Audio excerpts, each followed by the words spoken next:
निशा शर्मा और आप देख रहे हैं राष्ट्रीय जगत विजन न्यूज।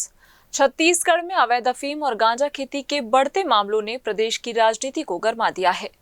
वहीं शिक्षा क्षेत्र में भी बड़े बदलाव और विवाद सामने आ रहे हैं।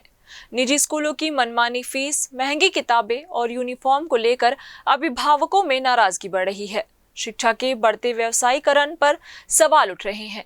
इस मुद्दे पर राष्ट्रीय जगत विजन के सीनियर रिपोर्टर इमरान खान ने खास बातचीत की पूर्व महाधिवक्ता सतीश चंद्र वर्मा से। उन्होंने कहा कि शिक्षा को व्यापार नहीं, सेवा का माध्यम होना चाहिए। उन्होंने सरकार से सख्त नियम और पारदर्शिता सुनिश्चित करने के लिए कहा। और उन्होंने क्या कहा, देखिए।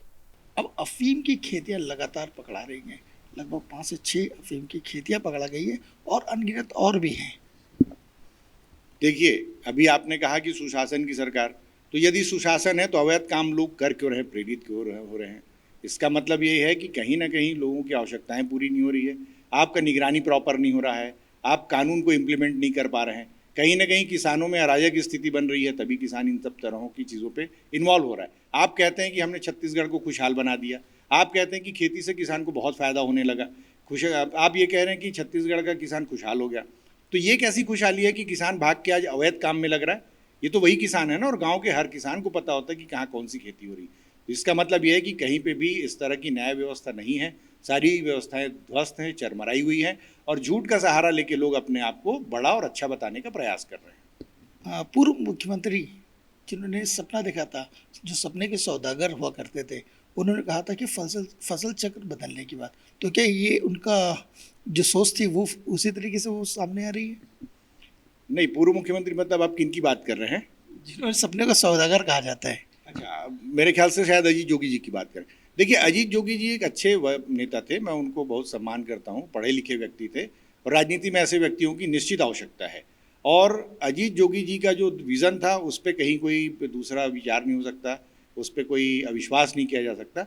पर निश्चित मैं ऐसा मानता हूँ कि उनका अगर ये कहना था फसल चक्र परिवर्तन, तो ये फसल चक्र परिवर्तन छत्तीसगढ़ का ऐसा सपना तो कोई नहीं देख सकता। ऐसा सपना छत्तीसगढ़ में वही लोग देख सकते हैं जो छत्तीसगढ़ के विरोधी हैं, छत्तीसगढ़ के बाहरी लोग हैं, छत्तीसगढ़ को नुकसान पहुंचाने वाले हैं, वही लोग ये सपना देख सकते हैं। और कहीं ना कहीं वर्तमान व्यवस्थाओं में ऐसे लोगों का बोलबाला है जो छत्तीसगढ़ को बर्बाद करना चाहते हैं, ख़त्म करना चाहते हैं। यहाँ के किसान को, मजदूर को, बेरोजगार को, आम मजदूरों को, जनता को कहीं ना कहीं पीड़ित किया जा रहा है, कहीं उनको प्रताड़ित किया जा रहा है, कहीं उनको बर्बादी को ढकेला जा रहा है। ये दुर्भाग्यजनक है और ऐसी चीज़ों का पुरजोर विरोध होना चाहिए। Sir, right to education, Chhattisgarh में राइट टू एजुकेशन को लेकर भ्रम, यानी पिछली सरकार ने कुछ ऐसे सरकारी स्कूल खोले थे जिसको लेकर काफ़ी लोगों में उत्साह था। नई सरकार आई, उन्होंने बंद कर दिया।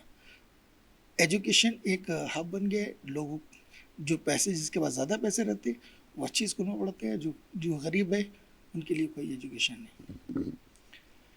ये बात निश्चित है कि मैंने फिर कहा कि मंशा की बात होती है। यदि आपकी मंशा, नीयत साफ है तो आप जनता का कल्याण करेंगे, और यदि आपकी मंशा और नीयत साफ नहीं है तो आप तरह तरह के प्रपंच रचेंगे, षड्यंत्र करेंगे, प्रोपोगेट करेंगे। यही सब चीज़ें देखने को मिल रही समाज में। यदि कोई भी सरकार, देखिए सरकार होता है संविधान के तहत, हर सरकार को सरकार का ही दर्जा है।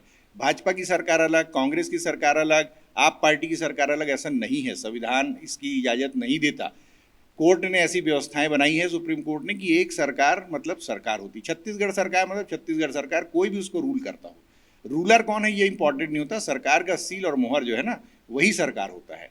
तो आप एक सरकार के निर्णय को सिर्फ अपने फायदे के लिए, अपने प्रोपोगेंडा के लिए, अपने लोगों को दिग्भ्रमित करने के लिए, अपने आप को ज़्यादा अच्छा बताने के लिए यदि परिवर्तन करते हैं तो ये उचित माध्यम नहीं हो सकता, और इसका दुष्परिणाम ही आएगा जो हम सबके सामने है। अभी हमारे हाई कोर्ट में भी कुछ पिटीशंस चल रही हैं, मैंने पढ़ा है पेपरों में, मैं उस पिटीशन में तो नहीं हूँ, परंतु उसमें राइट टू एजुकेशन की बात हो रही है। अब बता रहे हैं कि हज़ारों स्कूल ऐसे हैं जो राइट टू एजुकेशन को वायलेट करते चले जा रहे हैं लगातार। कोई अधिकारी देखने वाला नहीं है। हर सरकार में हुआ होगा, मैं नहीं कहता कि कांग्रेस की सरकार की बात है या बीजेपी की सरकार की बात है या और किसी की। मैक्सिमम टाइम तो छत्तीसगढ़ में बीजेपी ने शासन किया है। तो आप ऐसी व्यवस्थाएं क्यों, आपको स्वयं दिखने लगा ना, आपकी सारी व्यवस्थाएं ध्वस्त होती चली जा रही है, और आप उसका सुशासन का डमरू पीटते हैं। फिर बाद में आखिरी में आके फिर नए कानून लाते हैं। जब आप असफल हो जाते हैं तो अपने ऐप को दबाने के लिए, अपनी कमियों को दबाने के लिए नया कानून लाके लोगों को पीड़ित, प्रताड़ित, तंग करते हैं, जिससे कि जनता को लगता है कि नहीं, ये सरकार तो काम कर रही है। आप डेवलपमेंट का काम देखिए, उसके लिए किसी कानून की ज़रूरत नहीं है। आपको पानी टंकी बनाना है, कोई ज़रूरत नहीं। नाली बनाना है, कोई आवश्यकता नहीं है।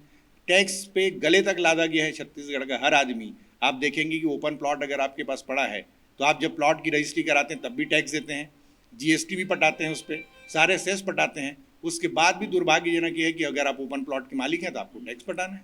तो गले तक टैक्स लेके आप क्या बताना चाह रहे हैं? ये सुशासन का दौर नहीं हो सकता कभी भी। आप पिछले 2-2.5 साल से सरकार चल रही है, लगातार नियम रोज बदल रहे हैं, हर बार एक नया नियम आता है, तो इसको लेके क्या? देखिए, मैंने अभी आपको कहा, अंग्रेजों ने 1860 में कानून बनाया था, भारतीय दंड संहिता।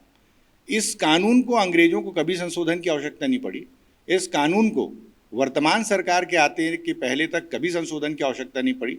समाज में समरसता बनी हुई थी, समाज में न्याय का शासन चल ही रहा था। आज आपको ऐसा क्यों लग रहा है कि हर दिन नए कानून बनाएं, हर दिन नए तरीके से प्रताड़ित करें, हर दिन हम लोगों को कसें, पुलिस का ज़्यादा से ज़्यादा प्रभाव बनाएं? क्या फ़र्क पड़ रहा है इन बातों से? आप न्याय दे नहीं पा रहे हैं, सुशासन स्थापित नहीं कर पा रहे हैं। आप लोगों को भ्रमित कर सकते हैं, इसके अलावा आपके पास कोई ऑप्शन नहीं बचा है। ये थे सतीश वर्मा जी, उनका कहना है कि सरकार भ्रमित कर रही है, कोई ज़रूरत नहीं थी, सुशासन वैसे स्मूथ चल रहा था, नए कानून की अभी फ़िलहाल कोई ज़रूरत नहीं थी। जो पुराना कानून है उसी को सही तरीके से इम्प्लीमेंट कर लिया जाए तो सुशासन अपने तरीके से चलेगा। कैमरामैन साजिद के साथ मैं इमरान खान। फिलहाल इस खबर में बस इतना ही। देश प्रदेश की खबरों से अपडेट रहने के लिए हमारे चैनल को सब्सक्राइब करें और नई खबरों के नोटिफिकेशन के लिए बेल आइकन जरूर दबाएं। नमस्कार।